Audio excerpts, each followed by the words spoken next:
Still I rise, অর্থাৎ আমি উঠব, আমি জাগব, আমাকে উঠতেই হবে, আমাকে জাগতেই হবে। এটা শুধুমাত্র যে কবি মায়া অ্যাঞ্জেলুর ভাষা তা কিন্তু নয়, তার শুধু ভয়েস নয়।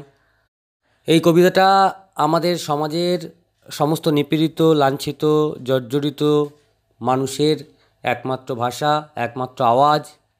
অর্থাৎ সব কিছু সহ্য করার পরেও আমরা যে জেগে উঠতে পারি, আমরা যে গর্জে উঠতে পারি, তারই একটা সুন্দর প্রতিচ্ছবি এই কবিতার মধ্যে ফুটিয়ে তুলেছেন বিখ্যাত আফ্রিকান আমেরিকান কবি, জার্নালিস্ট মায়া অ্যাঞ্জেলু। কবিতাটা পড়ার আগে আমরা মায়া অ্যাঞ্জেলুর সম্বন্ধে সামান্য একটু জিনিস আমরা শুনে নেব। মায়া অ্যাঞ্জেলু, যেটা আমরা এখানে দেখতে পাচ্ছি, তার original name Margaret Annie Johnson. ইউএসএর একটা শহর মিসৌরি, তার একটা ছোট্ট জায়গা সেন্ট লুইস, সেইখানে তিনি জন্মগ্রহণ করেছিলেন 1928 সালে। তবে তার শৈশব কিন্তু যথেষ্ট সুস্থ সবল ছিল না, তার শৈশব ছিল ট্রমাটিক। ছোটোবেলা থেকেই তিনি সেক্সুয়ালি অ্যাসাল্টেড হয়েছিলেন, আর বড় হয়েও তার গায়ের যে চামড়ার রং কালো হওয়ার জন্য তিনি কিন্তু সমস্ত জায়গায় নিপীড়িত হয়েছেন, যেটাকে আমরা বলি যে রেশিয়াল ডিসক্রিমিনেশন, অর্থাৎ জাতিগত যে বৈষম্যের শিকার কিন্তু তিনি হয়েছিলেন। তো কেরিয়ারের দিক থেকে তিনি বিভিন্ন রকম কাজের সাথে যুক্ত ছিলেন, নাইট ক্লাবে পারফর্ম করেছিলেন, ফ্রাই কুক ছিলেন এক সময়ে, তারপরে জার্নালিস্ট হয়েছিলেন, এবং শেষে যেটা তার একমাত্র পরিচয়, তিনি হলেন একজন সিভিল রাইটস অ্যাক্টিভিস্ট, অর্থাৎ সাধারণ মানুষের জন্য তিনি লড়েছিলেন। এবং এখানে আমার একটা লোকের নাম মেনশন করতে ইচ্ছে করে, তিনি হলেন মার্টিন লুথার কিং জুনিয়র। তার একটা বিখ্যাত লেখা আই হ্যাভ আ ড্রিম, ওনার সাথেও তার কিছু কোলাবোরেশন সহকারে কিছু কাজ আছে। তো যাই হোক, এই যে মায়া অ্যাঞ্জেলু, এনার যে আজকের আমরা যে কবিতাটা পড়তে চলেছি স্টিল আই রাইজ, এটা নেওয়া হয়েছে তার বিখ্যাত কবিতা সংকলন, এটা তৃতীয় কবিতা সংকলন ছিল, অ্যান্ড স্টিল আই রাইজ। তাহলে বিখ্যাত যে কবিতা সংকলনের নামটা কী তাহলে? অ্যান্ড স্টিল আই রাইজ, এবং তারই একটা মানে ফার্স্ট কবিতা স্টিল আই রাইজ। কবিতার লাইনে ঢোকার আগে আমি দু একটা লাইন নিয়ে একটু আলোচনা করব, দু একটা পয়েন্ট আমি তুলে ধরবো। সেটা কি? একটা হচ্ছে এই যে স্টিল আই রাইজ, কবিতাটার মধ্যে দেখো আই কথাটা দেওয়া হয়েছে, দ্যাট মিনস এটা ফার্স্ট পার্সন ন্যারেটিভ, অর্থাৎ কবি নিজেই সমস্ত মানুষের রিপ্রেজেন্টেটিভ হয়ে তিনি কবিতাটা লিখছেন। তাহলে আই দিয়ে যদি প্রশ্ন করে আইটাকে, মানে স্পিকারটাকে, স্পিকার হচ্ছে কিন্তু ব্ল্যাক আফ্রিকান আমেরিকান উমেন। আর যদি আমরা পোয়েমের টাইপ ধরি, কি ধরনের কবিতা, এটা কিন্তু অবশ্যই লিরিক। লিরিক হচ্ছে গীতি কবিতা। ওকে, তাহলে আমরা কবিতাতে চলে যাব। তাহলে কবিতাটা কাদেরকে নিয়ে লেখা? যারা শুধুমাত্র তাদের গায়ের চামড়ার রঙের জন্য নিপীড়িত, জর্জরিত হয়ে আছে, সমস্ত অধিকার থেকে বঞ্চিত, অর্থাৎ রেসিয়াল ডিসক্রিমিনেশনের মধ্যে তারা আছে, তাদেরকে নিয়েই লেখা। তারা সবাই গর্জে উঠছে এই কবিতার মধ্য দিয়ে। ওকে, চলো একেবারে আমরা কবিতা লাইনে ঢুকে যাই। কি বলছে? You may write me down in history, অর্থাৎ তোমরা পারো, তোমরা হয়তো write me down, write down মানে লেখা, আমাকে নিয়ে লিখতে পারো ইন হিস্ট্রি, ইতিহাসের পাতায়, with your bitter twisted lies, অর্থাৎ তোমাদের এই বিটার, তিক্ত, টুইস্টেড, বিকৃত লাইজ, মিথ্যে কথা দিয়ে। অর্থাৎ কবি কাদের হয়ে কথা বলছেন? কবি তাদের হয়ে কথা বলছেন যারা আজকের জাতিগত বৈষম্যের শিকার, যারা আজকের চামড়ার রঙের জন্য তারা সমস্ত কিছু অধিকার থেকে বঞ্চিত, তাদের হয়ে বলছেন যে আজকের আমি যে গর্জে উঠেছি সাদা চামড়ার মানুষদের বিরুদ্ধে, তোমরা হয়তো আমার নামটা ইতিহাসে লিখবে, কিন্তু সেটা অবশ্যই করে একটা বিটার, অর্থাৎ তিক্ত, টুইস্টেড, অর্থাৎ বিকৃত, মিথ্যে কথা দিয়ে সাজিয়ে হয়তো আমাকে নিয়ে লিখবে ইতিহাসের পাতায়। তারপর বলছে ইউ মে ট্রড মি, তোমরা হয়তো আমাকে মারিয়েও দিতে পারো ইন দ্য ভেরি ডার্ট, ওই যে ময়লার মধ্যে, যে প্রচণ্ড রাস্তাতে ময়লা পড়ে থাকে, সেই ময়লার মধ্যে তোমরা আমাকে পায়ে মারিয়ে দিতে পারো, বাট স্টিল, কিন্তু তবুও, লাইক ডাস্ট, সেই ধুলোর মতো, আই উইল রাইজ, আমি কিন্তু উপরের দিকে উঠবো, আমি জেগে উঠবো। অর্থাৎ তোমরা আমাকে যতই ওই ময়লাতে তোমাদের চামড়া, তোমাদের হচ্ছে জুতো দিয়ে আমাকে মারিয়ে দাও না কেন, আমি কিন্তু ঠিক ওপরের দিকে উঠবো। যেমনটা আমরা যতই মাটির ওপর দিয়ে হেঁটে চলাচল করি না কেন, ধুলো যখন ওড়ে, সেই ধুলোই কিন্তু আমাদের চোখ মুখ নাককে একেবারে বন্ধ করে দিয়ে আমাদের কিন্তু ভীষণ সাফোকেশনের মধ্যে ফেলতে পারে, আমাদেরকে কিন্তু অস্থির করে তুলতে পারে। তাই কবি বলছে যে যতই তোমরা আমাকে কাদায় মাটিতে আমাকে পিষে ফেলতে চাও না কেন, একটা না একটা দিন আমি কিন্তু অবশ্যই সেই ধুলোর মতো আমি ওপরের দিকে উঠবো। তারপরে কি বলছে দেখো, বলছে ডাজ মাই স্যাসিনেস কথাটা লিখতে পারো বোল্ডনেস, কনফিডেন্স, অর্থাৎ আমার এই যে দুঃসাহসিকতা, আজকের তোমাদের মতো সাদা চামড়ার মানুষদের ওপরে আমি যে গর্জে উঠেছি, এই যে আমার যে সাহসিকতা, তাই বলছে যে ডাজ মাই স্যাসিনেস, আমার কি এই যে দুঃসাহসিকতা, আমার যে কনফিডেন্স আপসেট ইউ, তোমাদেরকে খুব চিন্তিত করে, তোমাদেরকে খুব বিব্রত করে? মানে তোমরা কি এটা এক্সপেক্ট করতে পারো না যে আমার মতো একটা কৃষ্ণাঙ্গ মহিলার কাছে কেন তোমাদেরকে প্রশ্নের সম্মুখীন হতে হবে? তাই বলছে আমার দুঃসাহসিকতা কি তোমাদেরকে খুব চিন্তিত করে, বিরক্ত করে? Why are you beset with gloom, তাহলে তোমরা কেন এত দুঃখের মধ্যে সবসময় থাকো, দুঃখের মধ্যে নিজেদেরকে আটকে রাখার চেষ্টা করছো আমার এই প্রতিধ্বনি শুনে? কারণটা কি? আই ওয়াক, আমি যখন হেঁটে যাই, লাইক, যেন কি মনে হয়, আই হ্যাভ গট ওয়েলস, আমার কি তেলের কুয়ো আছে, আমি কি তেলের কুয়ো খুঁজে পেয়েছি, আর আমি পাম্পিং করছি, সেটা আমি তেল তুলে বিক্রি করছি ইন মাই লিভিং রুম, আমার থাকার ঘরে। তার মানে কবি এখানে বলতে চাইছে যে আমার কিছু উন্নতি যদি আমি করি, আমার যদি পোশাক আশাকে যদি কোনো বদল আসে, সেটা তোমাদের কাছে এতটাই অস্বাভাবিক বলে মনে হয় যে তোমরা আমার হাঁটা, আমার চালচলন দেখে মনে করছো যে আমি কোনো কুয়োর, মানে তেলের যে কুয়ো হয়, সেই তেলের কুয়োর মালিক হয়ে গেছি। অর্থাৎ তেলের কুয়োর মালিক তারা হচ্ছে প্রচুর ধনী ব্যক্তি, প্রচুর সম্পত্তির মালিক, প্রচুর টাকা পয়সা তাদের আছে, হ্যাঁ, তাদের চালচলন সম্পূর্ণ আলাদা। তো আমার চালচলন কি সত্যি তাদের মতো হয়ে গেছে? আমার এই সামান্য উন্নতিটুকুও তোমাদের কাছে মনে হচ্ছে যে আমি তেলের কুয়োর মালিক হয়ে গেছি? আমার বাড়ির মধ্যে, আমার থাকার ঘরে আমি সেখানে সেই তেল তুলে বিক্রি করছি, সেটা দেখে আমাকে তাই তোমরা সবসময় তোমরা দুঃখে ভরে থাকছো, তোমাদের মনটা দুঃখে ভরে থাকছে আমার এই উন্নতি, আমার এই জিনিসটাকে দেখে, আমার এই দুঃসাহসিকতাটা দেখে। তারপরে ঠিক কী বলছে দেখো, just like moons and like suns, ঠিক যেমন চাঁদ আর সূর্যের মতো, with the certainty of tides, অর্থাৎ নিশ্চয়তা থাকে কিসের? অফ টাইডস, কখন জোয়ার বা ভাটা হবে সেটা কি আমরা কখনো সেটাকে ঠিক করতে পারি? জোয়ার ভাটাটা সম্পূর্ণ ডিপেন্ড করে সেই চাঁদ আর সূর্যের ওপরে। তাই বলছে চাঁদ এবং সূর্যের ওপর যেমন জোয়ারের নিশ্চয়তা নির্ভরশীল, just like hope springing high, তেমনি যেমন আশাও যেমন উপরের দিকে উঠতে থাকে। আমরা তো সত্যিই, আমাদের আশা অবশ্যই উচ্চাকাঙ্ক্ষী, আমরা সবাই অ্যাম্বিশিয়াস, আমাদের সবার একটা অ্যাম্বিশান আছে, আমাদের এই হব, আমরা ওই হব, আমরা এই করব, আমরা তাই করব। তাই বলছে আশাও যেমন, অর্থাৎ আমরা যত না উপরে উঠি তার থেকে বেশি উপরে কিন্তু আশা ওঠে আমাদের। তাই বলছে just like hope springing high, যেমন আশা প্যাঁচ খেতে খেতে খেতে খেতে যখন উপরের দিকে যেমন উঠে যায়, স্টিল আই রাইজ, তাই আমিও ঠিক তেমনি আমি ওপরের দিকে উঠবো, আমি জেগে উঠব। অর্থাৎ সূর্য বা চাঁদ যেমন জোয়ারের নিশ্চয়তাকে চালনা করে, ঠিক তেমনি আমাকে চালনা করবে উপরে ওঠা থেকে, আমাকে চালনা করবে কে উপরে ওঠার ব্যাপারে? সেটা হচ্ছে আমার আশা, আমার আমার ভরসা। নেক্সট কি বলছে দেখো, did you want to see me broken, দারুণ একটা লাইন।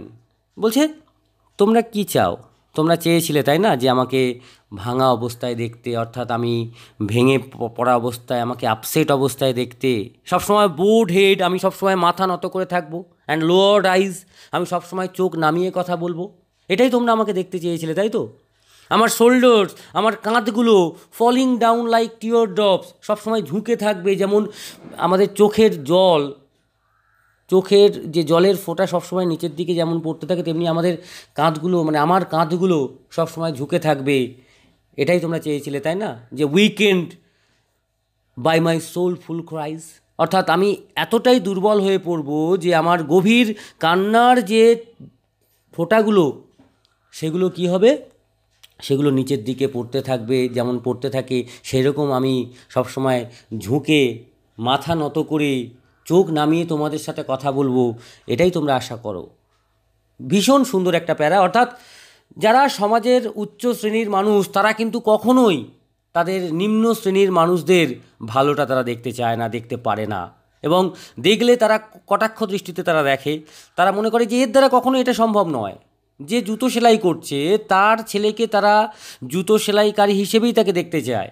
যে হচ্ছে হয়তো বাড়ির আমাদের যে বাড়ির যে ময়লাগুলো নিয়ে আসে সকালবেলা করে নিয়ে যায়, আমরা কি সবসময়, মানে যারা একটু উঁচু শ্রেণীর মানুষ, তারা কি মনে করছে যে ওই ময়লাওয়ালার ছেলেটা সেই ময়লাওয়ালাই হবে, এটাই তারা এক্সপেক্ট করে। তারা কখনোই এক্সপেক্ট করে না যে তাদের ছেলেমেয়ের সাথেও যে তারা একই স্কুলে পড়বে বা তাদের ছেলেমেয়েদের থেকে ভালো রেজাল্ট করার ক্ষমতা তাদের আছে, সেটা কিন্তু তারা কখনোই এক্সপেক্ট করে না। তাই বলছে যে তোমরা এতদিন যেভাবে দেখে আমাকে অভ্যস্ত, মানে আমাদের সমস্ত জাতিকে, সমস্ত আফ্রিকান আমেরিকান অর্থাৎ সমস্ত কৃষ্ণাঙ্গ মানুষকে, সমস্ত কালো চামড়ার মানুষকে তোমরা যেভাবে দেখে অভ্যস্ত হয়ে আছো, সেভাবেই তোমরা হচ্ছে দেখতে চাও, সেভাবেই তোমরা আমাকে এক্সপেক্ট করো, তাই না?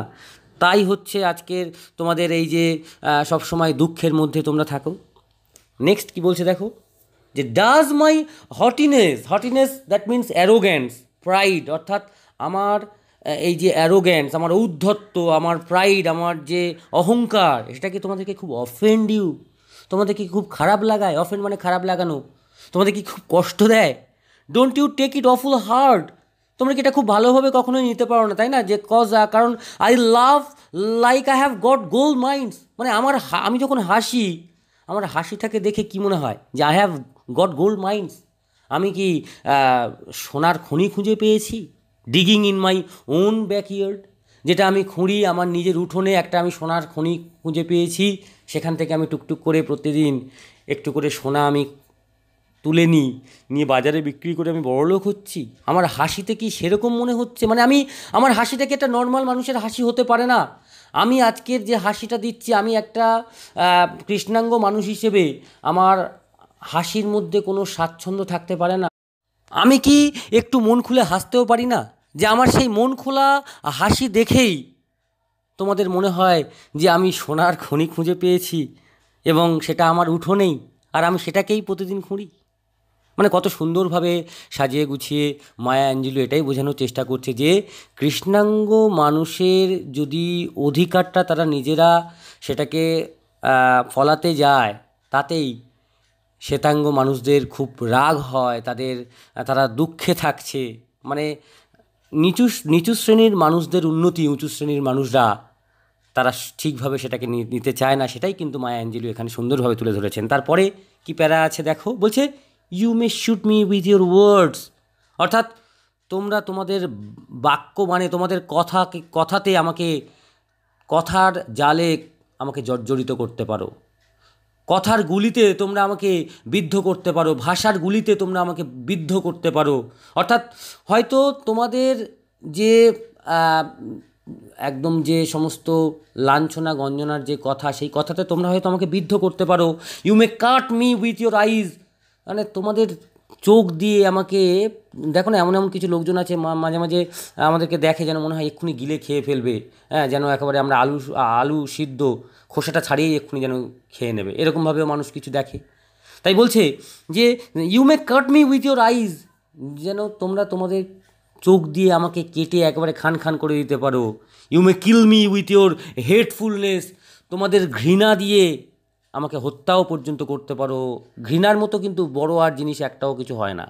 মানে একটা মানুষ যদি কাউকে ঘৃণা করে না, তাকে ঘৃণায় সে মারাও যায়, হ্যাঁ, মানে ঘৃণায় কোনো মানুষকে মেরেও ফেলা যায়। যে তাই বলছে এখানে যে তোমরা তোমাদের ঘৃণা দিয়ে আমাকে হত্যাও পর্যন্ত করতে পারো, বাট স্টিল কিন্তু তবুও লাইক হিয়ার, যেমন বাতাসকে আমরা যতই হচ্ছে কথা বলি না কেন, এই বাতাস তুই বইবি না, বা আমরা যতই আমাদের চোখ দিয়ে বাতাসের দিকে তাকাই না কেন, একদম নয়, এদিকে আমার গায়ের দিকে আসবি না, কিংবা আমরা যতই বাতাসকে ঘৃণা করি না কেন, তবুও বলছে লাইক ইয়র, কিন্তু বাতাসকে কি আমরা আটকে রাখতে পারি?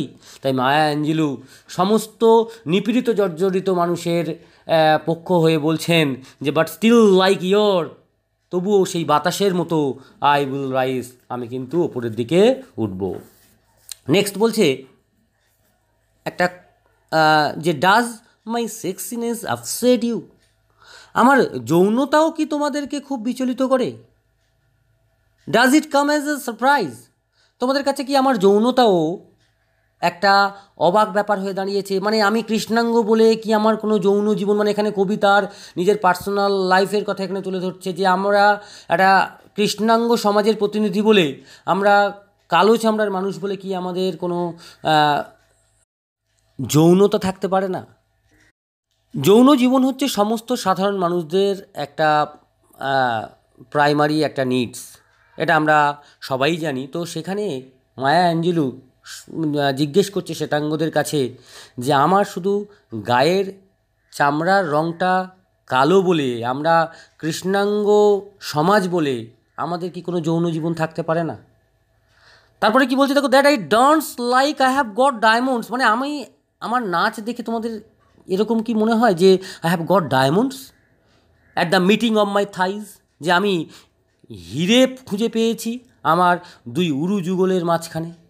অর্থাৎ আমার নাচটা কি সত্যিই এতটাই বেসামাল, বা আমার নাচটা কি সত্যিই এতটাই হচ্ছে অন্যরকম আমি নাচি যে আমার দেখে মনে হচ্ছে যে আমার উরু যুগলের মাঝখানে আমি হিরে খুঁজে পেয়েছি? মানে আমি কি কৃষ্ণাঙ্গ বলে আমি ভালো নাচতেও পারবো না? মন খুলে যদি আমি নাচতেও চাই, সেই নাচটাও আমি করতে পারবো না? একদম এখানেও কবি তার পার্সোনাল লাইফের কথা তো বলেইছেন, যে তার যদি পার্সোনাল লাইফটাও সে যদি লিড করতে চায়, সেটাও কি সে স্বাচ্ছন্দ্যে করতে পারবে না? সেটা দেখেও কি শ্বেতাঙ্গদের, অর্থাৎ সেই উঁচু শ্রেণীর মানুষদের কাছে একটা অস্বাভাবিক মনে হবে? তারপরে কি বলছে দেখো, out of the hertz of histories shame, অর্থাৎ সেই যে কুঠুরি অফ হিস্ট্রিজ শেম, ইতিহাসের লজ্জার, অর্থাৎ ইতিহাসে যে লজ্জা আছে কৃষ্ণাঙ্গ মানুষদেরকে নিয়ে, যে লজ্জার কথা তুলে ধরা হয়েছে ইতিহাসে, সেটাকে মিথ্যেভাবেই তো তুলে ধরা হয়েছে। তাই বলছে ইতিহাসের লজ্জার কুঠুরি থেকে আই রাইজ, আমি কি করব? আমি উঠব উপরের দিকে। Up from a past that's rooted in pain I rise, অর্থাৎ অতীত, সেই অতীতটা যেটা রুটেড ইন পেন, যেটা যন্ত্রণার শিকড়ের মধ্যে অন্তর্নিহিত আছে, সেই অতীত থেকেও কিন্তু আমি উঠব উপরের দিকে। I am a black Ocean, আমি হলাম কৃষ্ণ সমুদ্র। অর্থাৎ কবি তাহলে নিজেকে কার সাথে তুলনা করেছেন? একটা কৃষ্ণ সমুদ্রের সাথে, লিপিং অ্যান্ড ওয়াইড, যেটা খুবই বিস্তৃত, খুবই চওড়া, সব সময় সেখানে কি হচ্ছে, ওয়েলিং অ্যান্ড সোয়েলিং, অর্থাৎ যে ঢেউগুলো, সেই ঢেউগুলো, সমুদ্র কি কখনো শান্ত থাকে? সমুদ্র তো চঞ্চল। তাই বলছি সমুদ্রের সেই আমি একটা কৃষ্ণ সমুদ্র, বিশাল চওড়া, এবং আমার সেই কৃষ্ণ সমুদ্রের মধ্যে, অর্থাৎ আমার মধ্যে, আমার উপর দিয়ে ওয়েলিং অ্যান্ড সোয়েলিং, ওয়েলিং মানে উথলে ওঠা, সোয়েলিং মানে ফুলে ওঠা, বেয়ার আমি সহ্য করি ইন দ্য টাইড, অর্থাৎ সমুদ্রের যে ঢেউ, কৃষ্ণসাগর, তার যে উতাল পাতাল ঢেউটা কিন্তু সে সহ্য করে সমুদ্র হওয়ার জন্য।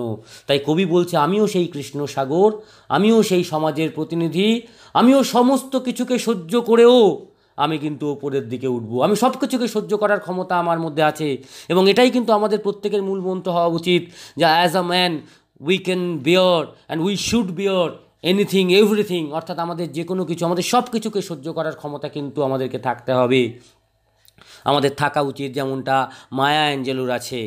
তো তারপরে কি লাস্ট প্যারা বলছে দেখো, leaving behind nights of terror and fear, leaving behind, পেছনে ফেলে এসে সেই সমস্ত নাইটস, সেই সমস্ত রাতগুলো, অফ টেরর অ্যান্ড ফিয়ার, অর্থাৎ সেই আতঙ্ক এবং ভয়ের সেই রাতগুলোকে ফেলে এসে, আতঙ্ক এবং ভয় কি? নিশ্চয়ই তিনি কৃষ্ণাঙ্গ হওয়ার জন্যই কিছু রাত কাটিয়েছেন, যে রাতগুলো তার কাছে এখনও পর্যন্ত আতঙ্কগ্রস্ত, এখনও পর্যন্ত সেই রাতের জন্য তিনি হয়তো ভয় পান। তাই বলছে সেই আতঙ্কযুক্ত, ভয়যুক্ত সেই সমস্ত রাতগুলোকে পেছনে ফেলে এসে আই রাইজ, আমি ওপরের দিকে উঠব, এবং কোথায়, ইনটু আ ডে ব্রেক, অর্থাৎ আমি জেগে উঠব সেই ডে ব্রেকে, আমি সেই ভোরবেলায়, দ্যাটস ওয়ান্ডারাসলি ক্লিয়ার, যেটা অসম্ভব সুন্দর, অসম্ভবভাবে পরিষ্কার, যেটা অকল্পনীয়ভাবে পরিষ্কার, সেরকম একটা ডে ব্রেক, অর্থাৎ সেই ভোরে কিন্তু আমি জেগে উঠব।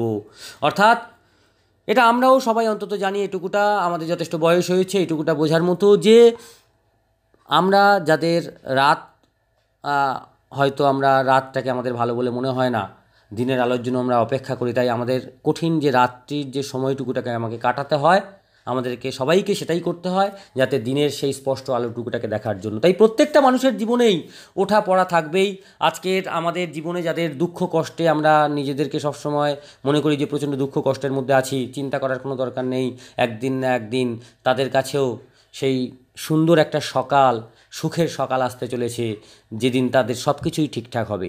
অর্থাৎ যাদের আমাদের খারাপ রেজাল্ট এখনও আমাদের হয়ে আছে, তারা সবসময় আমরা এমনভাবে চেষ্টা করব যাতে আমরা পরবর্তীকালে একটা সুন্দর রেজাল্ট আমরা করতে পারি, আমরা তত সুন্দরভাবে আমরা যদি পড়াশুনো করতে পারি, ঠিক আছে। তাই এখানেও সেটাই বলতে চেয়েছে যে আমার আতঙ্ক এবং ভয়যুক্ত সেই রাত্রিগুলোকে পেছনে ফেলেও আমি জেগে উঠব সেই সুন্দর একটা ভোরবেলায়, যেটা অকল্পনীয়ভাবে পরিষ্কার। তাই বলছে I rise bringing the gift that my ancestor gave, অর্থাৎ নিয়ে আসবো সেই উপহারগুলোকে যেগুলো আমাদের পূর্বপুরুষরা আমাদেরকে দিয়ে গেছেন। অর্থাৎ প্রচুর লড়াই হয়েছে আমেরিকাতে, আমেরিকার স্বাধীনতা সংগ্রামের সময়ে কৃষ্ণাঙ্গ মানুষরাই তো মুখ্য ভূমিকা পালন করেছিল সেই স্বাধীনতার জন্য। তাই বলছে যে আমাদের পূর্বপুরুষরা যথেষ্ট উপহার আমাদেরকে দিয়ে গেছে, এবং সেগুলোকে নিয়েই আমি আসব। আই অ্যাম দ্য ড্রিম, আমি হলাম সেই স্বপ্ন। স্বপ্ন দ্যাট মিন্স সমস্ত কৃষ্ণাঙ্গ সমাজের প্রতিনিধি, তাদের সবার স্বপ্ন আমি। And the hope of the slave, আমি সমস্ত দাসেদের স্বপ্ন, যারা এখনও পর্যন্ত যে স্লেভারি সিস্টেমটা এখনও পর্যন্ত যেখানে চলছে, যে শ্বেতাঙ্গ মানুষরা কৃষ্ণাঙ্গদেরকে তাদের বাড়িতে দাস হিসেবে রেখে দিয়েছে। তাই বলছে সেই দাসত্বের আশা হলাম আমি, সেই সমস্ত দাস সমাজের আমি একমাত্র আশা। তাই আই রাইজ, আমি তো জাগবই, আই রাইজ, আমাকে জেগে উঠতেই হবে, আই রাইজ, আমি একদম ওপরে উঠবই উঠবো। এই I rise, I rise, I rise, এটাকে কিন্তু এমফাসাইজিং করার জন্য 3বার কবি ইউজ করেছেন। অর্থাৎ আমি একদিন না একদিন ওপরের দিকে উঠবই, আমি একদিন না একদিন জাগবই, যতই তোমরা আমাকে সবাই মিলে পেছনের দিকে টেনে ধরে থাকো না কেন, একদিন না একদিন আমি সামনের দিকে এগোবই। ওকে, খুব সুন্দর একটা কবিতা। তাহলে এই কবিতার মধ্যে আমরা মায়া অ্যাঞ্জেলোর জীবনের একটা ছোট প্রতিচ্ছবি তো পাই। আমরা তার যে একদম শুরুতে তার জীবনের যেটুকুটা আমরা শুনলাম, তারপর থেকে মনে হলো যে এই কবিতাটাতে তার একটা সুন্দর প্রতিচ্ছবি তো তিনি দিয়েছেন। এছাড়া তিনি অবশ্যই করে যে সমস্ত ব্ল্যাক আফ্রিকান আমেরিকানদের প্রতিনিধিত্ব করেছেন, তার পাশাপাশি তিনি কিন্তু এই সমস্ত পৃথিবীর যারা নিপীড়িত, জর্জরিত, লাঞ্ছিত মানুষ, তাদের প্রতিনিধিত্ব কিন্তু তিনি অবশ্যই করেছেন। ওকে, তাই কবিতাটা আরেকবার একটু ভালো করে পড়লে একেবারেই ক্লিয়ার হয়ে যাবে। Thank you.